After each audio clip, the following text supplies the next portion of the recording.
despite not moving all that much today, the stock market is holding at all-time highs, but volatility is low. So does this calmness on Wall Street pose a danger to investors? Doug Butler, portfolio manager at Rockland Trust, joins us now to talk about that. Welcome, Doug. Nice to have you here. Nice being on. You say that there's more uncertainty in the market, you think, than is currently indicated by the volatility index, commonly known as the VIX. Yeah, the VIX is indicating low volatility in the market, but really that doesn't mean that there's low uncertainty. I think the markets have gotten a touch complacent, and there's enough events out there that could cause problems down the road. But to be fair, it's been pretty smooth sailing thus far this year. Is complacent another way of saying that the market is anticipating that everything is going to go pretty much as planned and is discounting or dismissing the possibility that things could go wrong? I think you saw it today with Facebook, for example. They had a monstrous number and they delivered great results, but they weren't good enough results to really move the meter for that stock, and it came back a bit.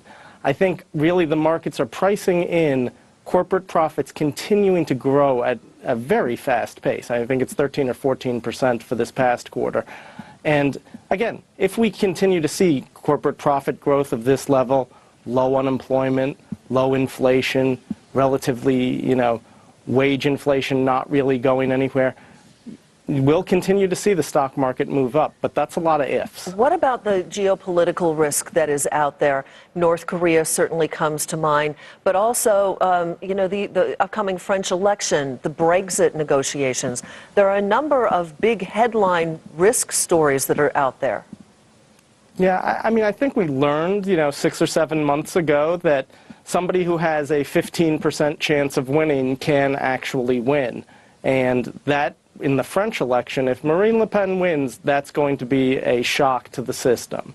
If North Korea gets any more volatile than it currently is, now granted, there's always saber rattling there, but if the Trump administration and China end up at a standoff regarding North Korea, it could be very problematic. So let's round third and bring it home for the investor who's watching tonight.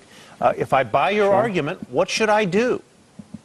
Well, I think one of the things that we recommend at Rockland Trust is really making sure you look at what your objectives are. Again, if you're a millennial, you've got plenty of time to worry about the stock market and stay fully invested.